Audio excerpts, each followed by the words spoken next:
آخری بدھ ہوتا ہے، سفر کے مہینے کے آخری بدھ کو چوری بنائی جاتی ہے، غالباً اس کا نام چوری روزہ رکھا جاتا ہے، چوری بنائی جاتی ہے اور چوری بنا کر ہر گھر میں بیچی جاتی ہے، چوری روزہ جی۔ جب پوچھا جاتا ہے کہ اس کی ریزن کیا ہے، وجہ کیا ہے، تو جواباً کہا جاتا ہے یہ وہ دن ہے جس دن میں حضور صلی اللہ علیہ وسلم کی بیماری دور ہوئی تھی، آپ نے دوسرے شیخ فرمایا، جبکہ یہ بات بالکل من گھڑت ہے، یہ بات من گھڑت ہے، حقیقت نہیں ہے۔ حضور صلی اللہ علیہ وسلم آپ کی جو بیماری شروع ہوئی تھی وہ اس سفر کے آخری دنوں میں شروع ہوئی تھی، اور غالباً بدھ کا دن تھا جب حضور صلی اللہ علیہ وسلم کی جو مرض وفات ہے اس نے طول پکڑا تھا، بیماری بہت زیادہ ہوئی تھی، اور سرکار دو عالم صلی اللہ علیہ وسلم آپ نے ربیع الاول شریف میں آپ نے وصال فرمایا، اور سرکار دو عالم صلی اللہ علیہ وسلم آپ کی بیماری کے ہونے کی وجہ سے اگر کوئی بندہ کہ ٹھیک ہے جی ٹھیک ہے، ہم آج کے بعد چوری روزہ نہیں رکھتے، ہم اس دن کو خوشی نہیں مناتے، کیوں؟ کیونکہ ہمیں پتہ چل چکا ہے کہ سرکار دو عالم صلی اللہ علیہ وسلم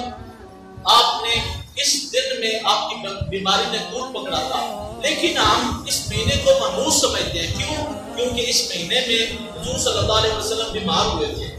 تو جواباً عرض ہے کہ اگر وہ مہینہ جس مہینے میں سرکار دو عالم کی وفات والی بیماری شروع ہوئی تھی، اگر اس مہینے کو آپ منحوس سمجھتے ہیں تو ربیع الاول کے مہینے میں جب سرکار دو عالم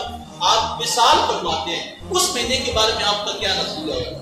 اس وجہ سے نہ سفر المدبر منحوس ہے نہ ہی کوئی اور مہینہ منحوس ہے، یہ تمام مہینے رب کے ہیں، اور تمام مہینوں میں ہم ہمیشہ اپنے رب کا ذکر کرتے ہیں، اللہ تعالیٰ کا شکر ادا کرتے ہیں، اور اس مہینے کے بارے میں یہ جو سوچ رکھی جاتی ہے، حضور صلی اللہ علیہ وسلم جب آپ کی بیماری نے طول پکڑا ہے بعض روایات کے مطابق اس آخری بدھ کو جب حضور صلی اللہ علیہ وسلم شدید بیمار ہوئے اور چند یہودیوں کو پتہ چلا حضور صلی اللہ علیہ وسلم بیمار ہو چکے ہیں، انہوں نے خوشی کے طور پر اپنی جو شرینی تھی وہ تقسیم کی، اس وجہ سے اس دن سے ہٹ کر اس دن کو آپ کسی قسم کی چوری تقسیم نہ کریں، اس دن سے ہٹ کر پورا سال 12 مہینے بے شک آپ ہر روز چوری بنائیں، پورے کے پورے محلے کو پلائیں، پورے کے پورے گاؤں کو پلائیں، جتنی سخاوت کر سکتے ہیں کریں، لیکن وہ طریقہ اختیار نہ کریں جو حضور صلی اللہ علیہ وسلم کے دشمنوں کا طریقہ ہے۔ ہم نے وہ طریقہ اختیار کرنا ہے جو سرکار دو عالم صلی اللہ علیہ وسلم کا طریقہ ہے، اور سفر کے مہینے میں